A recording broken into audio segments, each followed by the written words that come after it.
There is a version of your child that cannot lie to you. Not because they are perfectly honest, not because they have absorbed your values or made a moral choice, but because the brain they are living in right now, this warm, noisy, beautiful brain simply doesn't have the architecture for it yet. When a 1-year-old does something wrong and you look at them, what you see on their face is everything. All of it. Wide eyes, a trembling lip, a body that turns away because it cannot do anything else. They have no tool for concealment. They have no mechanism to hold one reality in their mind while presenting a different one to you. They live in a world that is entirely, helplessly transparent. And for a while, you are the one person on earth who always knows exactly what they are thinking. Then one day, around their 3rd birthday, something shifts. Picture the moment. You walk into the living room. There is chocolate on your child's face unmistakably, undeniably, photographically on their face. And they look you in the eye and tell you they did not eat the chocolate. Maybe they even elaborate.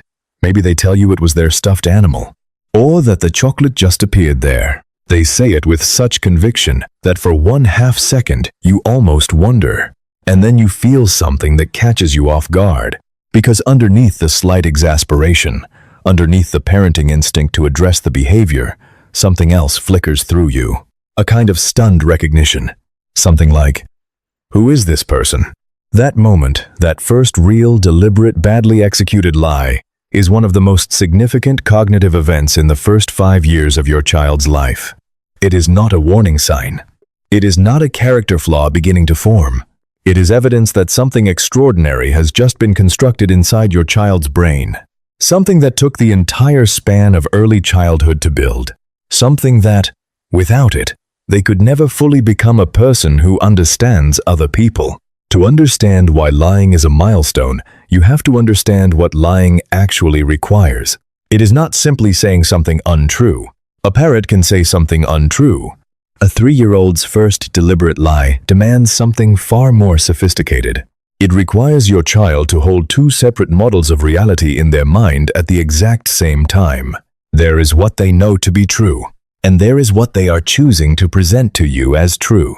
And for those 2 things to coexist without collapsing into each other, without the truth simply leaking out onto their face, your child's prefrontal cortex has to have reached a specific level of development that simply was not available to them at 2. This is the part of the brain that sits just behind the forehead, and in the first 3 years of life, it is under extraordinary construction. Billions of neurons are firing and wiring. Synaptic connections are being formed and pruned at a rate that will never happen again in your child's life. The prefrontal cortex is developing the capacity for something researchers call executive function. The ability to hold a goal in mind, suppress an automatic response, and generate a deliberate one instead. Suppressing the truth is, cognitively speaking, one of the hardest things a young brain can do. But there is something even more fundamental that has to be in place first. Something that developmental psychologists consider the cornerstone of early childhood cognition. Jean Piaget spent decades watching children to understand when this ability emerges. And what he found, what every researcher in the decades since has confirmed and deepened, is that the ability to lie is inseparable from a capacity called theory of mind. Theory of mind is the understanding that other people have minds, that other people have thoughts, beliefs, and knowledge, and that those thoughts, beliefs, and knowledge can be different from your own. This sounds obvious, it feels obvious, but it is not innate. It has to be learned, and it is not learned through instruction. It is assembled, piece by piece, through thousands of interactions with caregivers, through observation, through play, through every time a parent has made a face that a baby had to decode. A child without theory of mind doesn't understand that you can believe something false. They assume that whatever they know, you know. Whatever they see, you see. The world has one mind, more or less, and it is everyone's at once. A child with theory of mind understands that your mind is separate from theirs, that you have your own beliefs, and that those beliefs can be manipulated. This is what lying requires. Not just the motor ability to say words, not just the vocabulary, The deep structural understanding that you are a separate consciousness with your own reality, and that reality can be shaped by what your child tells you. That is not deception. That is empathy's foundation. Once your child has theory of mind, once they understand that your mind is separate from theirs and can contain different information, everything changes. The lying is the first observable signal, but it is only the surface of something much larger that has just opened up inside them. Pretend play deepens almost overnight, because pretend play requires exactly the same architecture, the ability to hold one reality in your mind. This is a banana, while treating it as something else. This is a telephone. Before theory of mind, pretend play is imitation. After theory of mind, it becomes genuine fiction. Your child is now an author. Empathy begins to take on a new dimension. Before this point, your child could feel distress when you felt distress. That mirroring, that resonance, was always there. But now they can begin to understand why you are upset, even when they are not. They can hold your internal state as a separate object, consider it, and respond to it. Are you sad, mama? Means something different at 3 than it did at 18 months. And social understanding, the ability to navigate the invisible rules between people, begins to dramatically accelerate.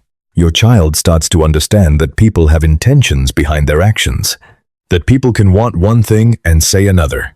That social life is a layered, complex negotiation between separate minds, and they are now a full participant. The lies, when they come and they will come, often poorly executed, and sometimes quite creative, are the first evidence your child is practicing all of this.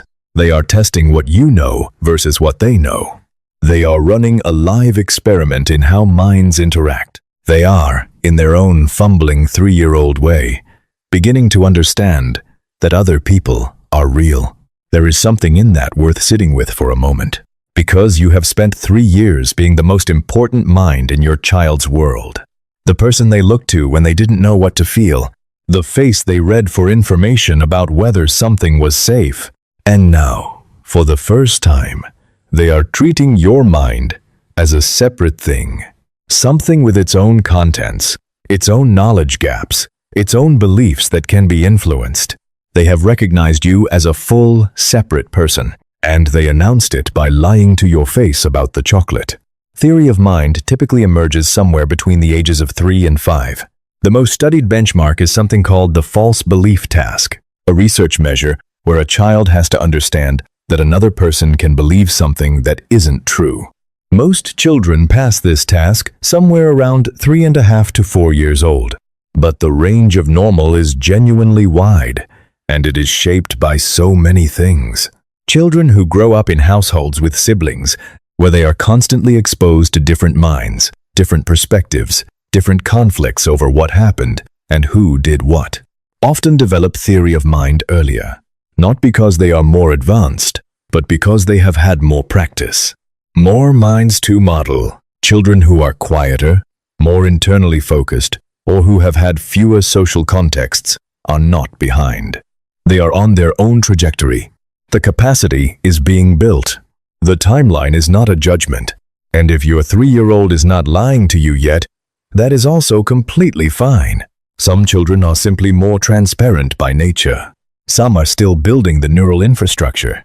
Some have a temperament that runs honest even as the capacity develops. What matters is not the exact age. What matters is the arc, the gradual, unmistakable shift from a child who lives in a world of pure transparency to a child who understands, at some deep structural level, that minds are private and that yours is different from theirs. 200,000 years of human evolution produced one species capable of understanding that other minds exist, not just responding to them, not just mirroring them, actually modeling them, holding them as separate objects, predicting what they contain, and navigating the space between what you know and what another person knows. That is the thing that made cooperation possible. That made language meaningful. That made love something more than attachment. It is the foundation of every relationship your child will ever have. Every story they will ever tell. Every moment of real compassion they will ever offer to another person. And the first time it shows up messy, transparent, covered in evidence, it looks like a 3-year-old telling you they did not eat the chocolate. Tonight, when your child tries to tell you something that clearly, unmistakably is not true, take 1 second before you respond. Look at their face. See what they are actually doing in that moment. They are modeling your mind. They are holding their reality and your reality as 2 separate things simultaneously for the first time. They are, in the most literal sense possible, beginning to understand that you are a real person.